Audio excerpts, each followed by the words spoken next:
Hi, friends.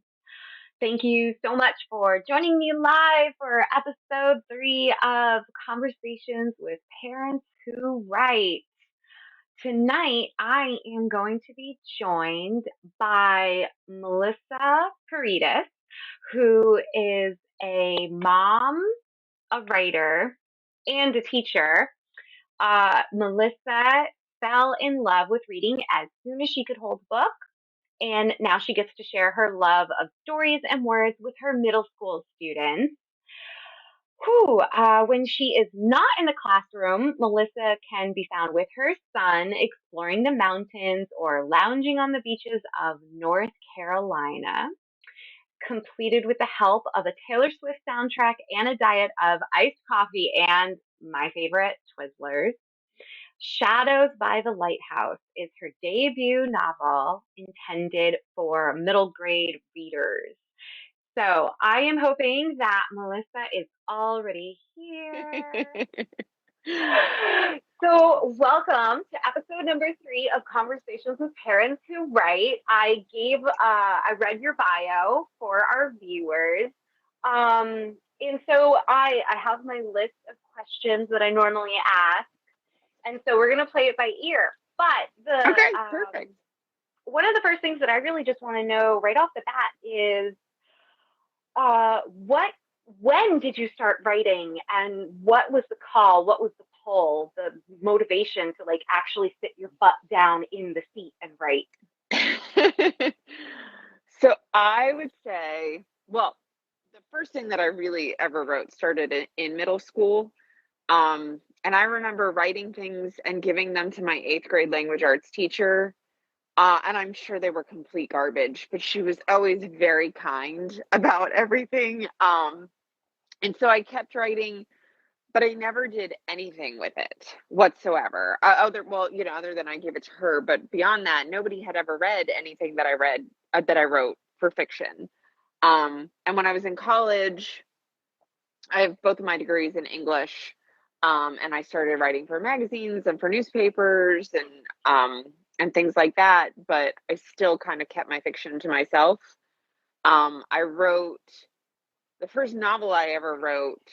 I was I think I was 24, and I was teaching, but I was teaching at a high school. I had already finished grad school, and I think it was that the fact that I was out of school and I had a little bit more time, and I had just finished writing for the last magazine that I had worked on and was kind of itching for something else to do, and I, dove into this project and then did nothing with it.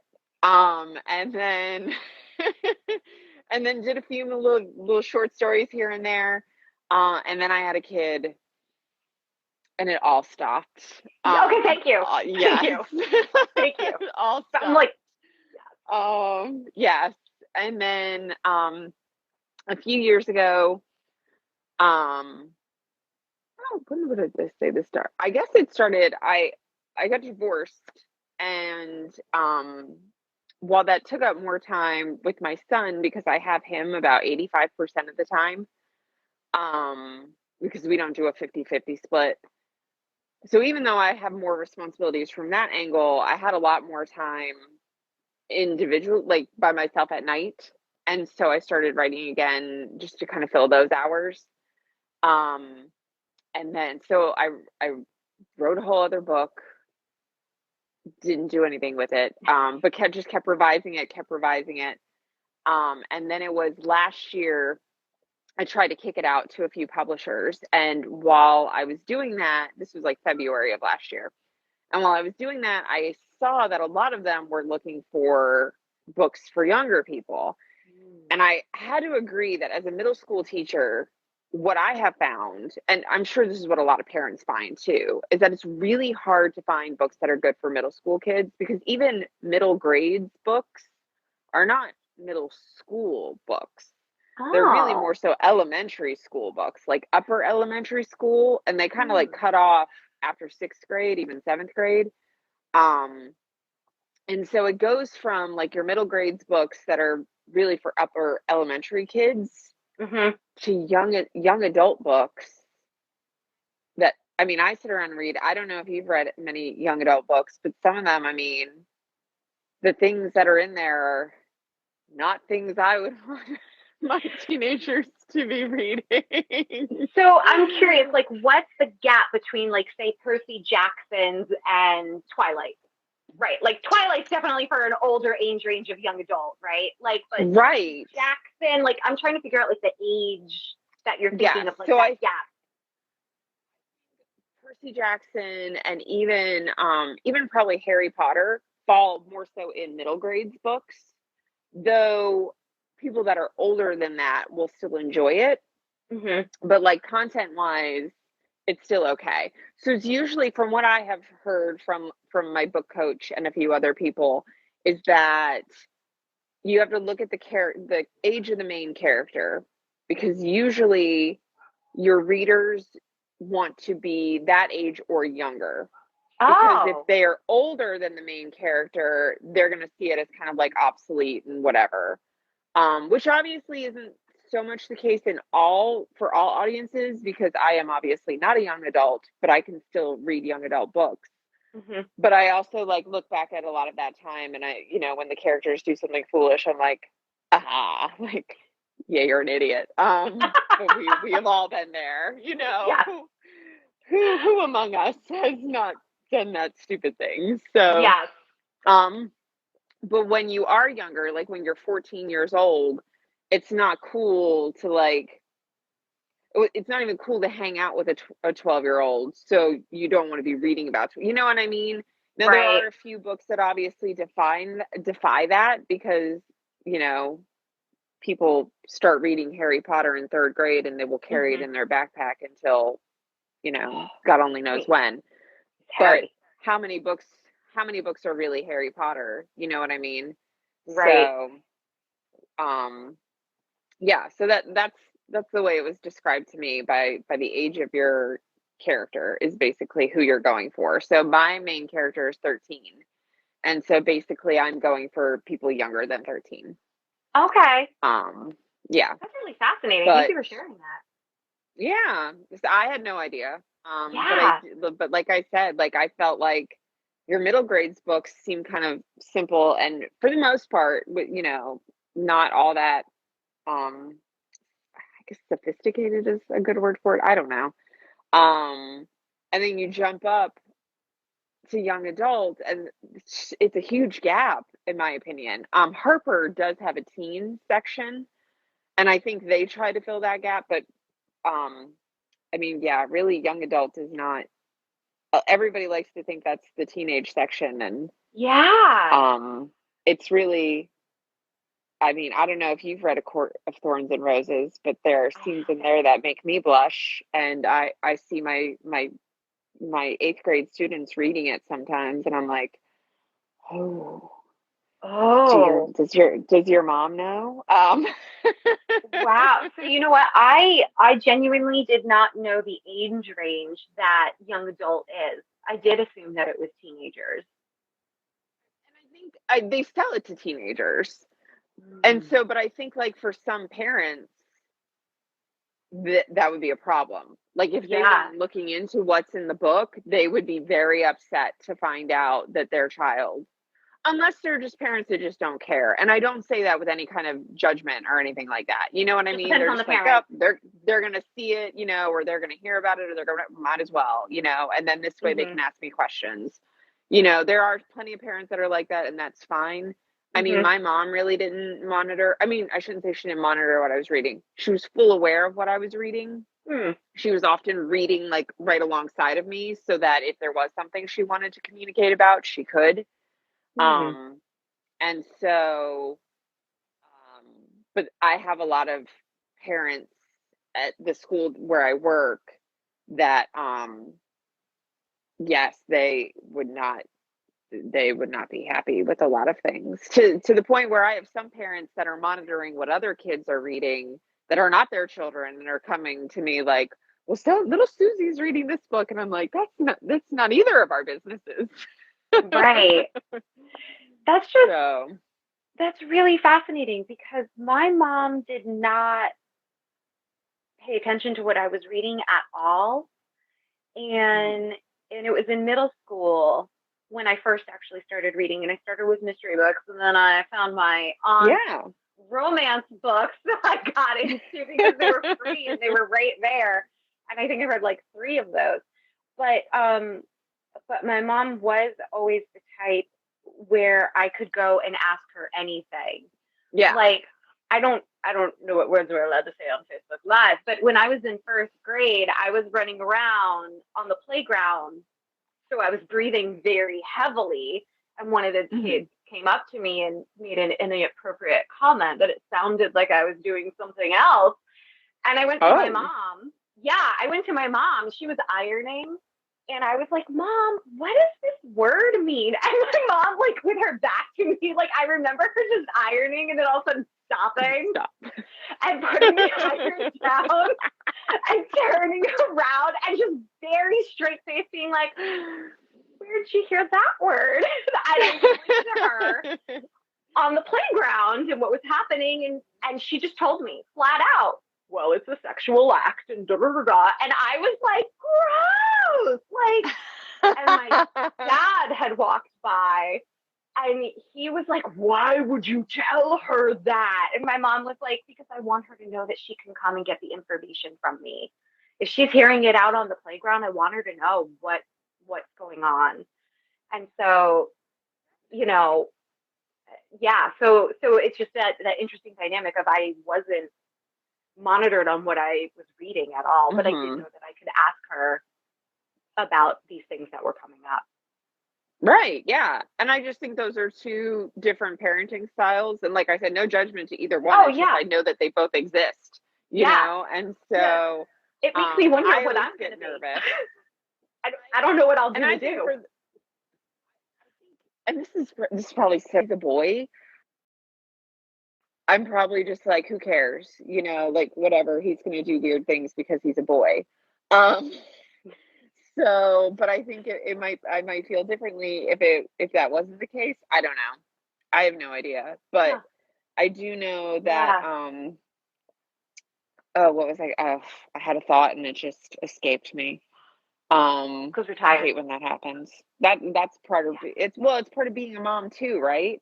Just yeah. the squirrels that are always in your head. Um, so no, I hope though. I think the big thing is knowing that whatever it is that he's reading, I'm just going to be excited that he's reading. I think at the end of the day, um, so because that's a big Yeah, thing. So I I can see it. Like my son is in first grade, so like he doesn't have the persistence to read through a whole book on his own, but he still loves hmm snuggling up next to me and we read tons of books together. So far we've always read everything together. I hope it will yes, continue. Who knows? I mean, I've got Percy Jackson sitting behind me somewhere, so they're waiting for his turn. But yes, yeah, so that's cool. Okay, I want to move on to another question, but like, oh, see, I just love having these okay. conversations. Okay, real quick. My seventh grade teacher gave us an assignment where we had to write like a fiction, like a writing prompt that she gave us. And I just remember I had a pink spiral bound notebook with pink paper. And I started and I wrote an entire short story. And she was blown away. And I remember reading it to the class. It was actually the first thing that I had ever written. And I Oh, that's remember so when I started reading cool. it to the class. Yeah, and it was the whole. And I remember like up to the end, my whole class just leaning forward, like you. And that that was the moment I realized, like, oh, this is a part of me. This is a thing. So Yes, yay to seventh grade teachers, seventh grade English teachers. yes. So thank you. Okay, so let's It see. What makes me. question Oh, are we go going ahead. to go with next? No, go ahead. You talk while I pick a question. Oh, no, I was just gonna say it makes me sad because I remember being able to be so much more creative when I was in middle school, and like having much more opportunities to write things like that and to pass them off to my teachers. And now I feel like, at least at the school where I am, we're constantly like we're pushing essay writing so much that we don't have that much time to do the fun stuff, and it makes me really sad. But I also That want my kids to be prepared for high school, so yeah, got to that does balance break my it, I heart because guess. yeah, I wasn't prepared for essay writing. Like I could do the creative stuff. Even when I went to county college, Yeah. I went to county college before I went to American University. And when I was in county college, the emphasis was all on it's so creative. I love the ideas. And then I went to Mhm. a 4-year university and I wrote my first paper. And it was the first time in my life where I got a D and I didn't understand why. And I had no idea about Mhm. how to create structure. And I remember my professors always saying, I need more, I need more. And I was like, I don't know what you mean. Mhm. And I didn't understand what they meant until I became an editor and then I learned how to edit and Mhm. like but I Yes. so yeah. Okay, next question. Can you share something you learned about the writing process or the craft that was a game changer for you? And where or from whom did you learn that? Um, okay, something that I learned. I feel like Mm-hmm. I don't know, it's all a learning process, right? I think one thing that my book coach was constantly stressing to me was show and not tell. Um, which I am not always the best with because I want to get there. You know what I mean? Like I don't want to paint a whole picture. I just want to be like, and he was mad and so blah, like, and not have to be like, and his face looked this way, and his body was like, just, no, just tell me what's happening. And so I had to learn to like slow down and give a little bit more of painting a picture. And I think that my book coach was really, really helpful with that. Um, I would also say that when I was in college, I had one professor who um, who, for whatever reason, also let us do really creative things while we were essay writing. Um, and it was the only time in college that I got to really be creative, even though I was in, well, I shouldn't say that. I was in film classes, so we were creating in film, but I did a lot of art history and theater history and things like that, and we never got to be very creative. But in her Hmm. class, in one of them in particular, we did, and we got to do a lot of rewriting of stories. So, like, here's this Margaret Atwood piece that we read and dissected, and then she would let us kind of like recreate or re envision, and all those really kinds of fun things. And I think that with her, I really learned how to dissect a character. Mm. And that's one thing in the feedback that I've gotten about my kids' novel that I published is that a lot of people have said like they can tell that I love my characters. Because I Mm. do try to, envision them and build them from the ground up and know like what their favorite foods are and exactly how they would respond to a situation, even if that like they're like real people in my head. Mm-hmm. And I think that Dr. Solano helped me with that, even though she probably was not intending to help me write a children's book. She did. um, so yes, those things. So So I have a novel that I have been sitting on, you know, for the last, well, I started it in college and then I really worked hard on it in grad school. And then I had a kid. So it's sat now really for the last 6 years. But I got about one third to halfway done writing it. But, and like the characters are talking to me. It's fiction is starting to call to me again. mhm. But anyway, when I first started writing the book, I wrote the whole background of the characters, like from birth until where they are Mhm. at that time in the novel, and what really the events that shaped who they are and how they feel about certain things. And so they are very real people to me. And that's why, Yeah. I I, I was talking about how writing helps you feel less lonely, and they are real people to me. They're real friends, and I've missed They them these really last few are. years. You know, and they're kind of like, Mhm. hey, you kind of left me hanging here. Like, couldn't Right. figure out how my story's going to end. And You so I'm ghosted like, yes, me. I Yeah. know. And I'm like, I'm sorry. I love you guys. I'll be back. I've got some other ideas percolating right now. I know. I saw on this is one of the moms who write post where this one of them has, I'll call it a journal, where she kind of breaks down all of her characters. And I so desperately wanted to do something like this. And in fact I started to, but I forget who it was, but she's also an artist. So she was able to actually draw out her characters.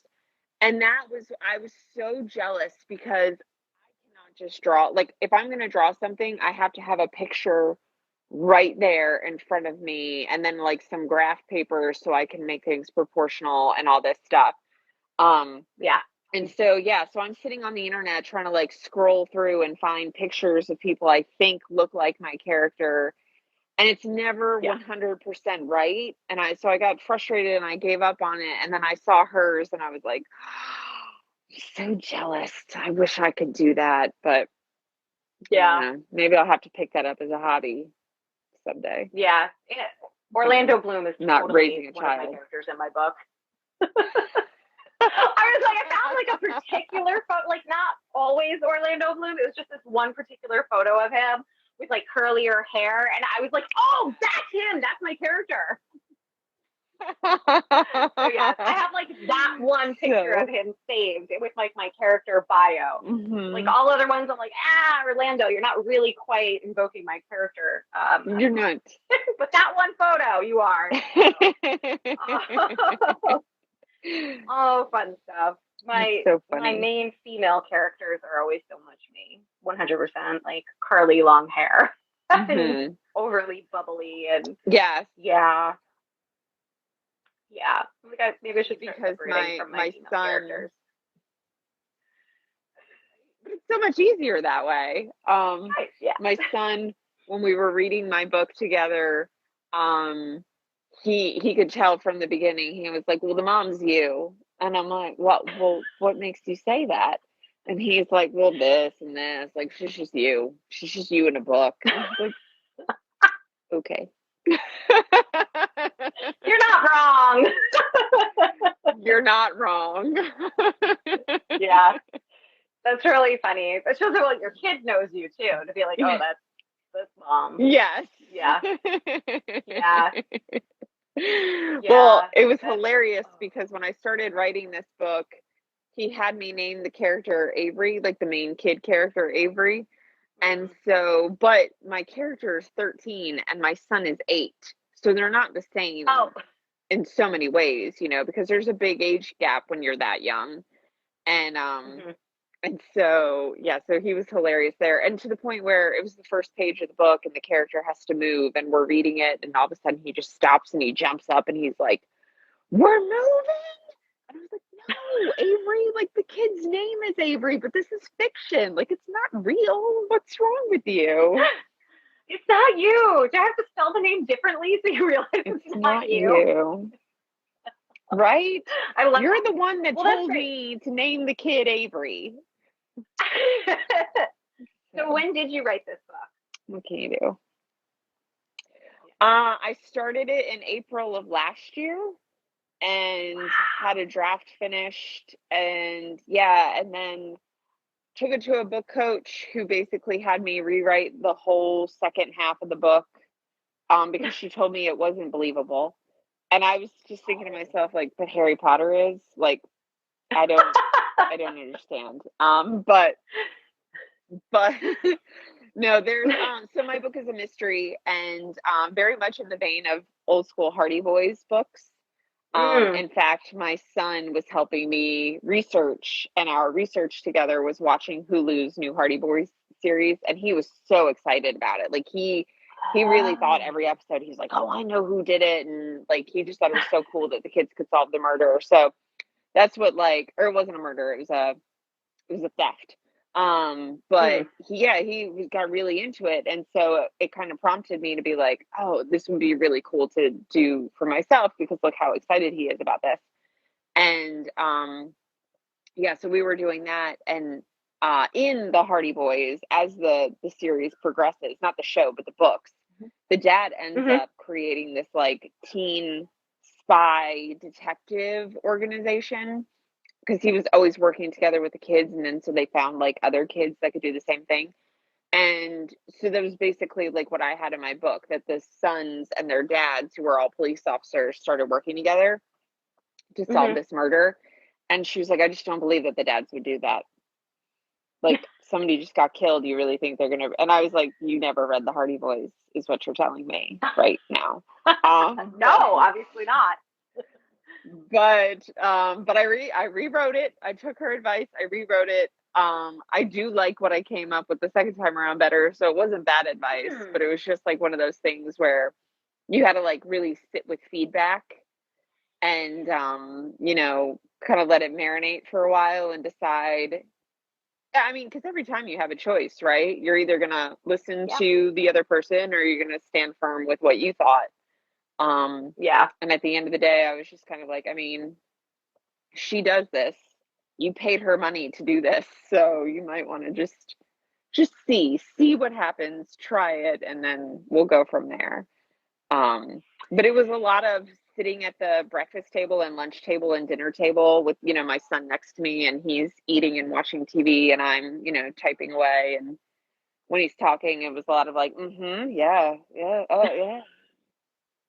No idea what you're Right? talking about, but Right? I'm getting this book done. Yeah. Let's give And Mama I another I 10 did feel minutes. bad about it, but I did feel bad about it, but at the same time, it was like I think back to when I was a kid, and not to say anything negative about my parents, but I don't feel like they were constantly entertaining me. Like I Oh, grew yeah. up when I was really young. We lived in New York, and I had a basement downstairs with my Barbies and whatever.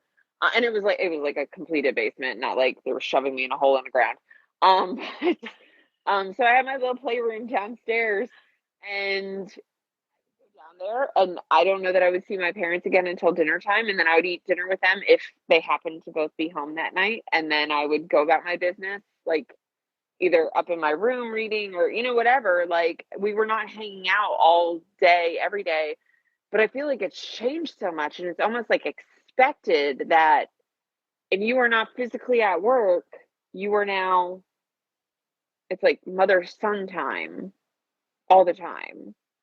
And I'm trying to break a little Yeah. bit more of that because I'm like, okay, you're 8. I need you to go be 8. Yes. Go do something on your own. Like you don't need me. And that's been hard to try to prompt. And Yeah. it's also hard because he's an only child. So I think in Mm. some ways there might be a benefit if he had a sibling to play with. I'm also not signing up to give him one though. So Right. that's just Also, because, like, yeah. then you have to be available to referee sibling fights. So, like, Right. so I have two interesting thoughts about that. And I'm hoping I'm going to remember them while my cat is yelling at me because I accidentally locked her in the room with me. So she keeps coming by and yelling at me, and I'm like, I'm sorry, you're locked in here. I'll let you out soon. And she's just screaming at me. But anyway, you can't hear her. Good. So okay, I'm trying to hold on to No, these I two thoughts. can't. One, um, my mother called my bedroom the ivory tower because I would disappear for, I would show up for breakfast, lunch, and dinner, but in between, I was in my Hmm. room and my Barbie house was like in my closet. So I was like in my closet with my There you Barbies, go. and I shared in another post. I would create these epic sagas with my Barbies. It wasn't like, let's go shopping. No, Oh they were fighting yeah. like vampires or meteors or like cancer. Like I Yeah. had all these themes, and my friend came over, I'd be feeding her lines because I'd be like, this is the way the story needs to go. And she'd be Yeah. like, yes, I want to know how it's No, gonna they have to happen. say this. So yeah, I was like, because I know where the story's gonna go, so I need you to say these lines. She would just repeat them, and we were like, all right. And then like she couldn't finish the story with me, and she would come over the next day and be like, let's finish the story. And I was like, oh, I finished it when you Oh, left, but I've got another one. cliffhanger. She was like, that's not fair. What happened? So I was like, okay, fine. This is what happened. This is how the story ended. Okay, this is the new plot. Like, um, That's so so that, and funny. then it, I loved it. Like it was hard for me to give up playing Barbies because I loved my story so much, and I hadn't quite worked out how to transition to writing. Um, and then the other thought is most likely gone.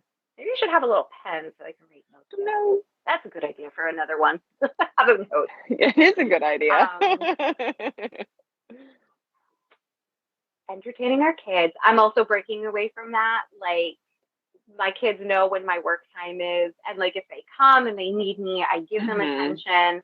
And it's either a case of, depending on what the situation is, it's either I really want to hear what you have to say and see your thing. But I Hmm. really need to finish what I'm working on right now, and then I'll come and see it. So like, give me until the clock turns XYZ, and then I will be available. And then I like make sure to give Right. him what he needed. Um, unless it's like his little brother stole something and he's about to clobber him if I don't come and help right now. And I'll be okay. I guess I'm Right. gonna have to Right. postpone what I'm working on. But so yes, I have been working on that degree of separation also. There was really another thought in there, and it's going to drive me crazy. But I'll rewatch the Yeah. video and then message you and be like, "This was the Oh, thought." it'll come. Yes. Yes, this is my thought. I feel like the pandemic made it all even worse too, though. Like with having the 24/7 constant, like, oh, now you have to play with me. Because it was like he couldn't go play with friends, you know? Yeah. When COVID was first a thing, you didn't want him going to play with friends because Or what if they playground. had whatever? Yes, there were no playgrounds. You couldn't go to the movies. You couldn't go here. You couldn't even buy a pair of shoes at Walmart if you wanted to because they had those sections blocked off. I don't know if you remember those days, but it was only I like essential avoided. items. Do you remember? Um, I avoided the but yeah, stores like because they I had had like such certain panic sections attacks. of the whole store. And so I remember he was learning from home and I was working from home. Like I was teaching in my office here and he would be in here playing and then he would want to run in and like entertain the class and blah blah blah. And it was just like, okay, yeah, we need to find some boundaries. We need some boundaries. Yeah, So yeah. That was yeah. It's hard whoo, though. trying to explain 2020 to people in the future. That's like it's mind numbing what we all went through. I It tried really is. homeschooling, and oh, I was not a good homeschool teacher. Like, and especially because that was also, it was like 2019 where I finally realized that I had undiagnosed anxiety that had gotten progressively worse once I became an at-home parent of two kids. Because I still worked when I had my first Hmm. kid, and then I unexpectedly became an at-home parent when I had my second child, and my anxiety just skyrocketed, the hypervigilance, and um, and then the pandemic hit, and like I had already started working on it, and it was getting better, and then was thrown into this other situation where like I didn't have any time for myself, and that was part of the problem that I just had completely lost my Hmm. identity outside of parenting, and Yes. now there is no time away from our kids, like, and so yeah, Hmm. that was those were tough times. So Yes. heart out Yes. to all I of us who dealt with that. yes. Heart out to everybody. I say that all the time though to my son. I'm like, I sometimes I need to get to be Melissa because I miss P all day at work and then I come home and I'm mommy and for just a small window of every day, I need to be Melissa. Um Yeah, and I feel like we all need that window to expand a lot. Um yeah, but that I don't know how to make it that has happen. no. I hear you. I mean that's really become the mission behind Life Beyond Parenting, that I want everybody to have a safe space where they can return to just being themselves. And for Mhm. me, that's the writing. Mhm. Sounds like it is for you too. Yes. Yes. You know, reading Yes. also. I'm trying to figure out what some of those other things are. But yeah. Mhm. So that's how you wrote your book though, from April, and then your book coach, and then whoop, it's already out. It's yes, because I self-published it. So, Oh, cool. because I'll be honest, I was kind of terrified of traditional publishing after because I got a few rejection letters, well, more than a few, let's be honest. But and it's fine, it's like after the first few, it stops being so scary. But what Mhm. was kind of terrifying about all of it was that they were letting you know that it might take them like months to get back to you. And then a lot of these bigger Yeah. companies, you can only email one agent at a time in the company. So, you'd send it to person A and you'd have to wait like 2 months to hear back from them before you could send it to person B.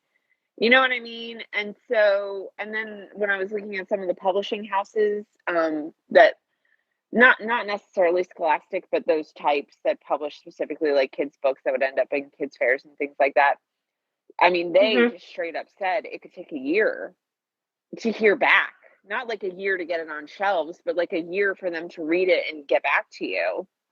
And I was like, I am tired. I felt like at that point, for so long, I had shelved myself. You know what I mean? And Mhm. then there just came a point. I'll be honest, like 2020, I know it was a bad year, like big picture, but 2020 for me personally was actually a somewhat good year. 2021 was like the year where my life, I can't remember a time where it didn't suck more. And so I was just like, I need something. I need a win somewhere.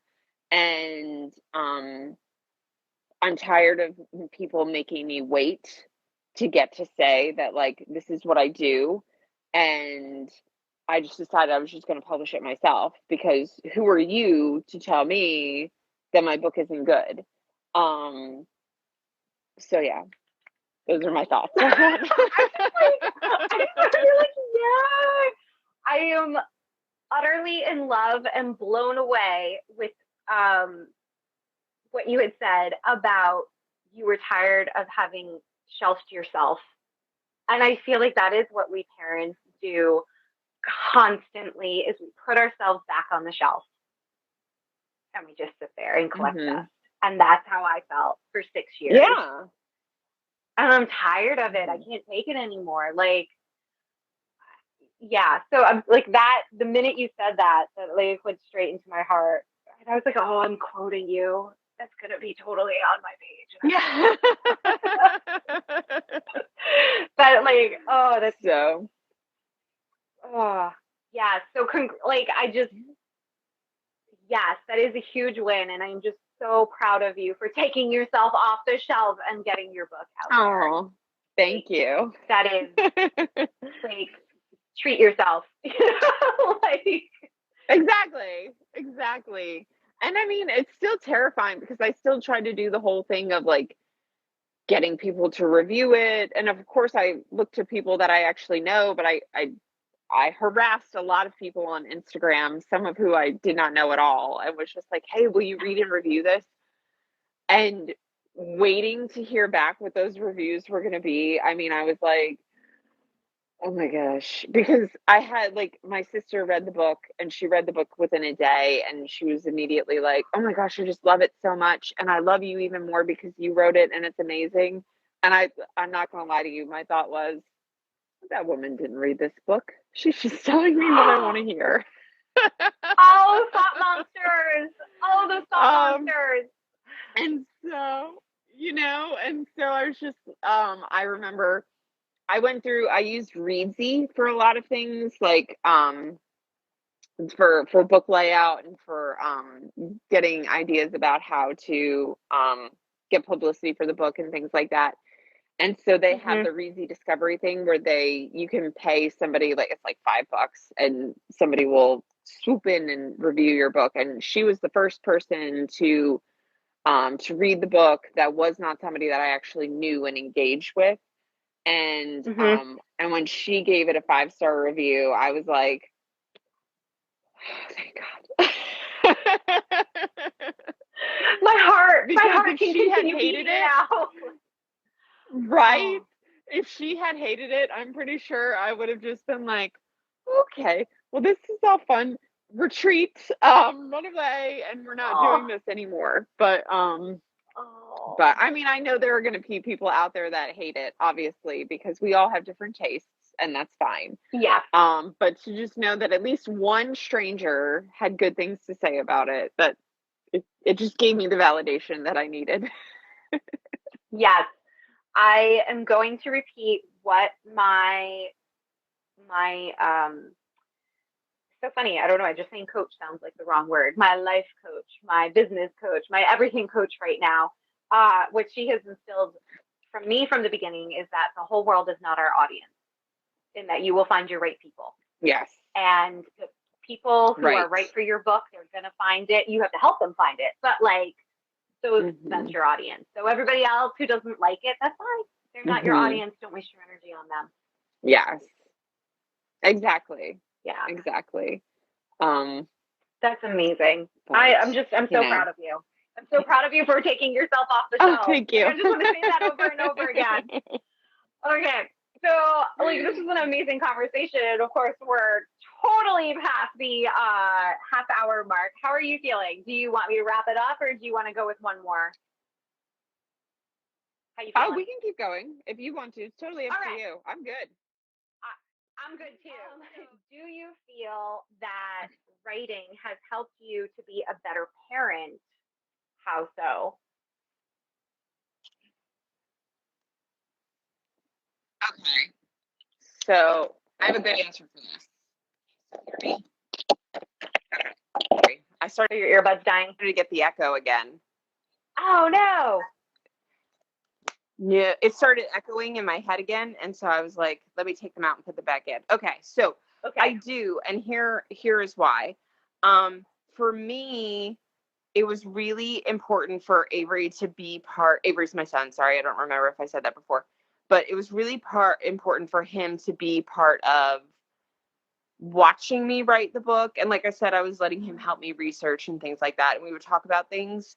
And so when I was really going through and finally getting it on Amazon and doing all these things, I wanted him to be there. And like he even pressed the button, the submit button and everything like that. And when I finally got my first book order, like when we ordered a physical copy of the book and it came in the mail, like I made sure I didn't open the box until he was there with me. And then we opened it together, but I wanted him to see that it was something that I really wanted. It was a goal that I really. Oh no, your audio cut out. Oh no, Are your earbuds dying? I hate when that happens. I don't think so. They just reconnected though. Okay. Can you hear me now? Now I can hear you. Okay, so you didn't open the box until he came No, home. you I can can hear hear me you. now. Yes. Okay, I didn't open the box until okay. And so it was important for me for him to like see all the hours that I put into it, the time that I put into it, and realize that like when you have a goal, this is what you do to make it happen. Like you Mm. put the hours in, you fight for yourself, and then that's how you get to see results. Um, because I feel like I've seen a lot of kids that when they don't feel successful right off the bat, it's really easy for them to just, well, I'm not good at this then.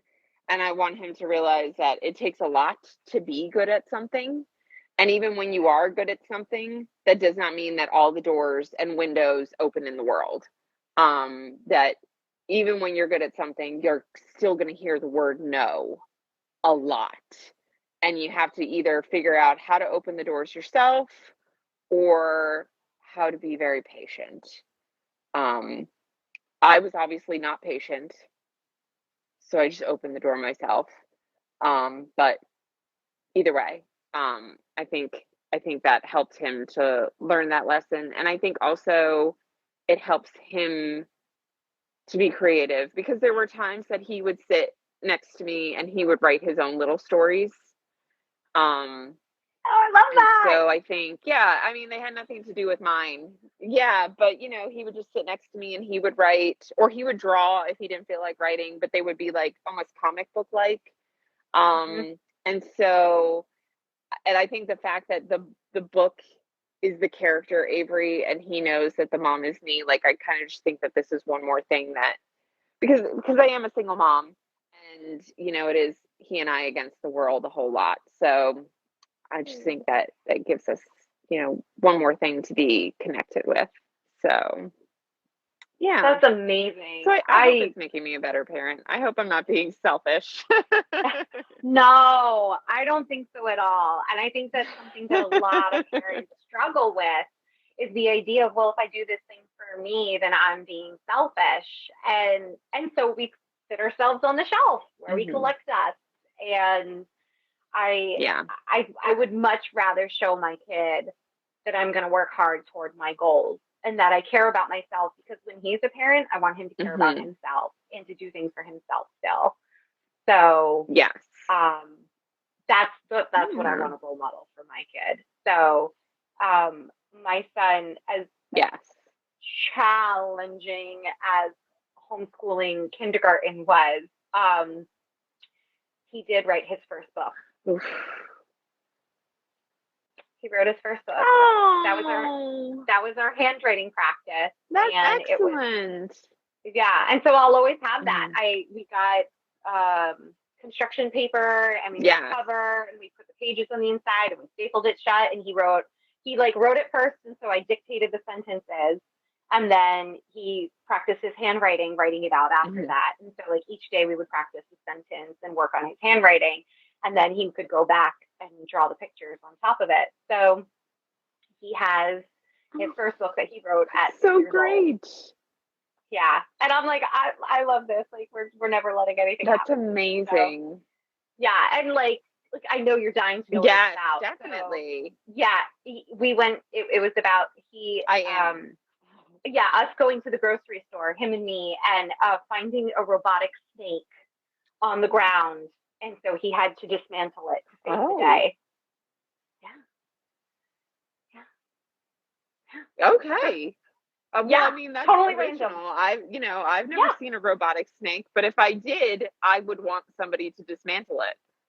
yes. So, And there was in the middle of the grocery store.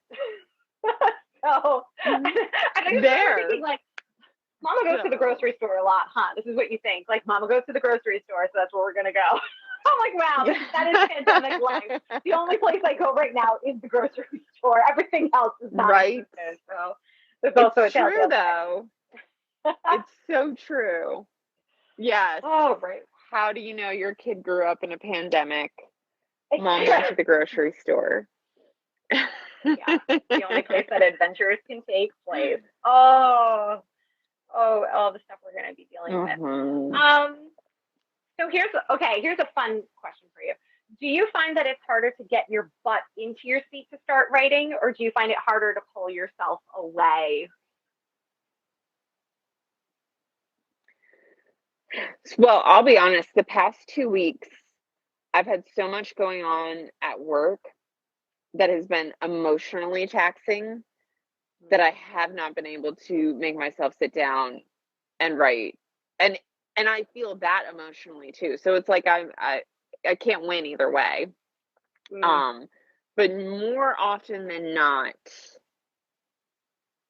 I find it harder to make myself sit down. So like I have to schedule in the actual time, because if I don't, it just doesn't happen. I'll find something else that needs to be done and I'll be like, "Oh, I can just do it later. I'll just do the writing later." No, you won't.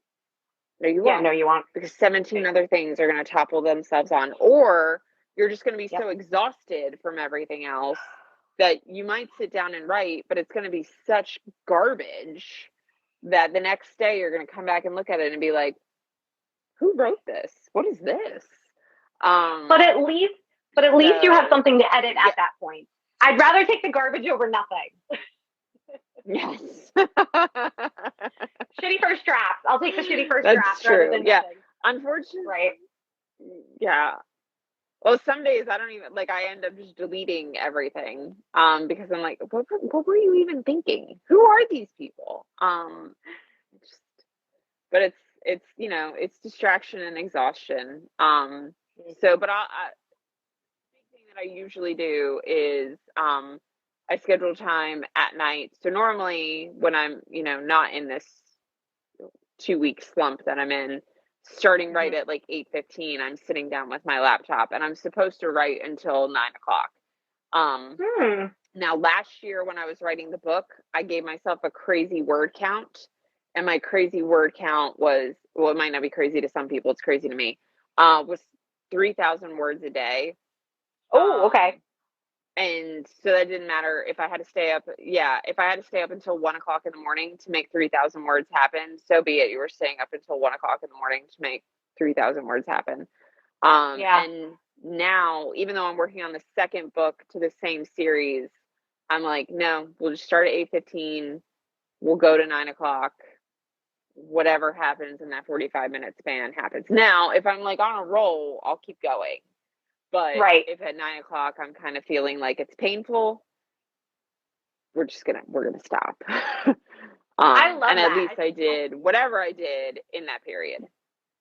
I love that. I think that's amazing advice. So That's Thank you for sharing that. I'm actually like, okay, I can do that. yeah, 45 minutes a day, start working on my characters again. Like, 45 minutes, right? yeah. Because I think my fear is hyper focus, Yes. and then I burn myself out Hmm. because Yes. I have a hard time both getting myself in the chair to start writing, but once I'm in it, then I hyper focus and I have a hard time getting myself out, and Hmm. it'll be like 4 hours later, and my husband will come down and be like, "Why aren't you in bed?" Like, I'm sorry. Like, and then I'm exhausted. So Yes. then it's harder for me to get my butt in the Yes. chair the next day. So it's this, but 45 minutes, like that's a good Right. chunk of time, but doable. I'm gonna give that a go. Yeah. And Okay, last and two it doesn't questions. seem like overwhelming because it's not an hour. Yes. Yes, I love that. Yeah, exactly. That's what I was thinking. It's not a full hour. I love that. Yeah.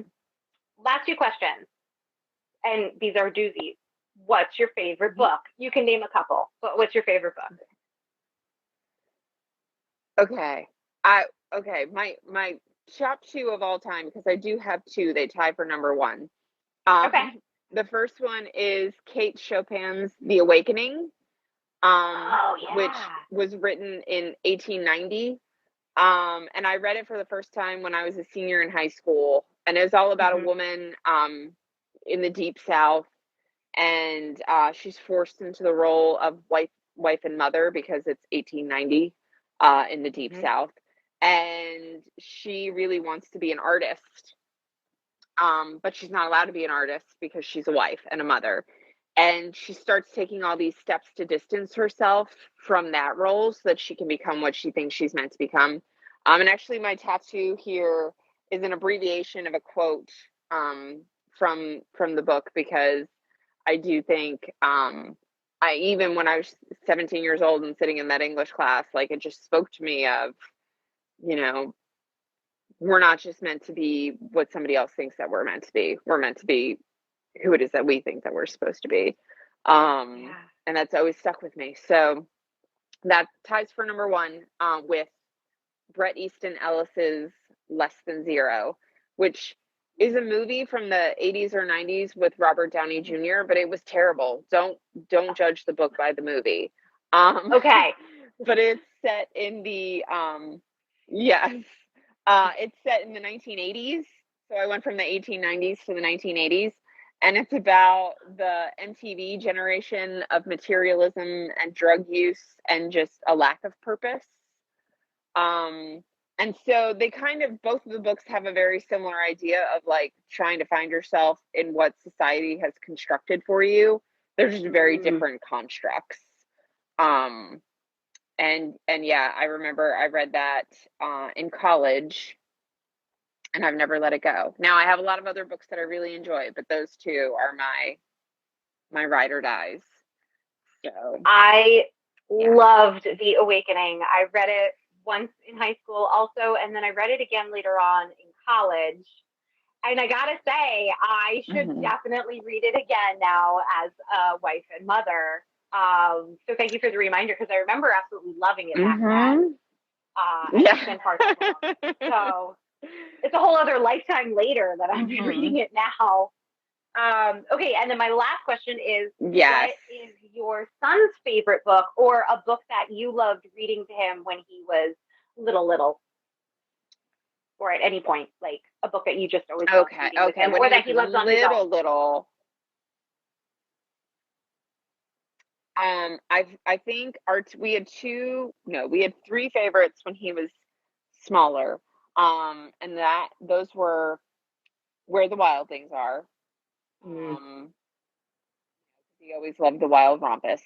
And Pirate Boy, Ooh. because we live at the beach, and so his nursery was pirate themed, and it's very sweet because it's a little boy talking to his mom, and he's like, "Well, mom, what if one day, I want to go be a pirate, and or we meet pirates and they take me away?" And she's like, "Don't worry, I'll come get you."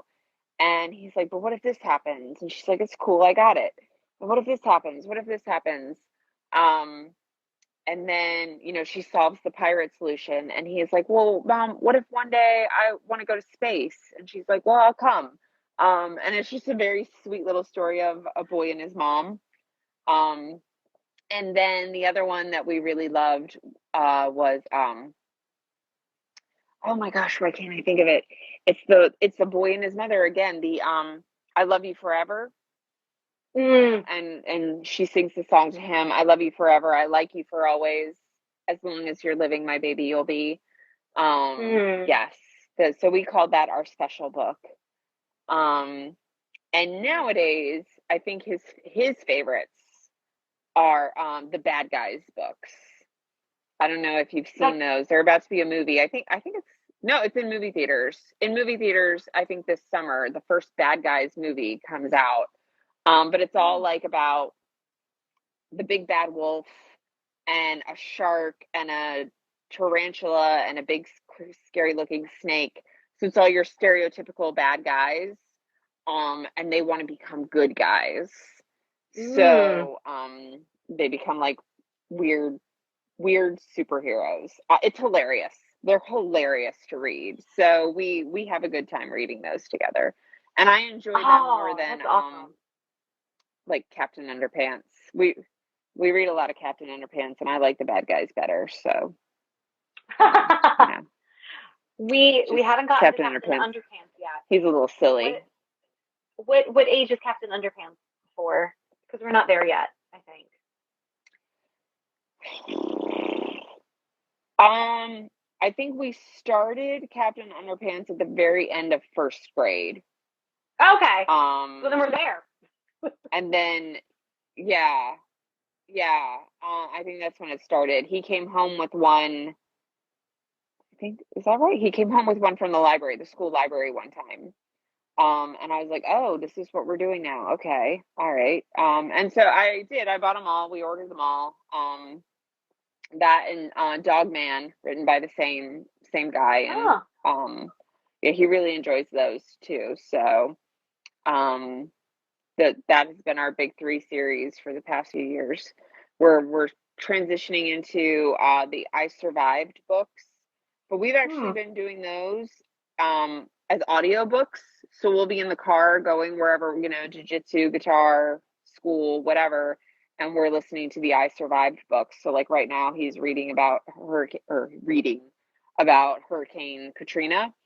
Okay. Um, and I wasn't sure that he was actually gonna comprehend it because he Mhm. didn't have a book in front of him. But Mhm. he is, and it's been great. We were on the phone tonight with my dad, and he was like, "Yeah."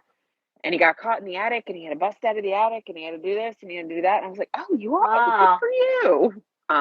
yeah. So yes. That's interesting. So we don't do So audiobooks very yeah. much, but my son was having a meltdown in the car because we had like a 4-hour drive or something ridiculous. And we were like, we'll give them the iPad for like the last 2 hours, but I didn't want 4 hours of TV time. So I tried Mhm. audiobooks. And like at first he was Yes. having a meltdown. And then I put on Paddington and like a switch. Both of my boys were kind of like, ooh, Paddington. yeah, they were very much so enjoying the Paddington Yes. audiobook. Um, so, and then the other ones Yes. that I've done audiobooks, oh, both paperback that he sits next to me and I read to him, and audiobooks are the Dragon Masters book series, which is still on the younger side, like the Magic Tree Mm. House kind of age range. Mhm. And Yes, now we're Magic doing Tree Dragon House. Yes, Masters. love those. Yeah, he's really liking those too. So, We um, must have missed out on that. yeah. Okay. Well, I don't know when those came out I because we miss just Magic started. Tree House. Yeah. We've only done 1 through 4, but he really liked them. He was very eager to I feel find like out there's who so M was. many. Yeah, apparently there are. We've only done Yes, 4. So right? we should get more. And there's like 100 of them. And so, Right? and just in general, there are so many for that age grade. Like, how do we read them all? Like, he wants to go to the library and bring home 27 books. And I love Hmm. Where Your Heart Is, but they're not, the teeny tiny 10-page books anymore. Like, we can't read that much. Yeah. Yeah. Neither one Like, of us is sitting down reading 27 books in a week. So, oh my gosh. Yeah, no, when I was reading Apple Blossoms a Possum, which is such an amazing book and so well written, I was like, wow, this is sophisticated for this age range. Like, I was impressed. yeah. I would read like, and the chapters are nice. They're like maybe 3, 4, 5 pages a chapter, and I would read him about Mm. 3 per night plus 2 other books. And he would always just be like, one more, mama, just one more chapter, just one more. And I was like, we're gonna read 3 more tomorrow night, I promise. Sometimes I'd give in, but Right. yeah. So, well, this is Oh, officially the all the books. longest conversation with parents who write, and I absolutely loved every minute of this.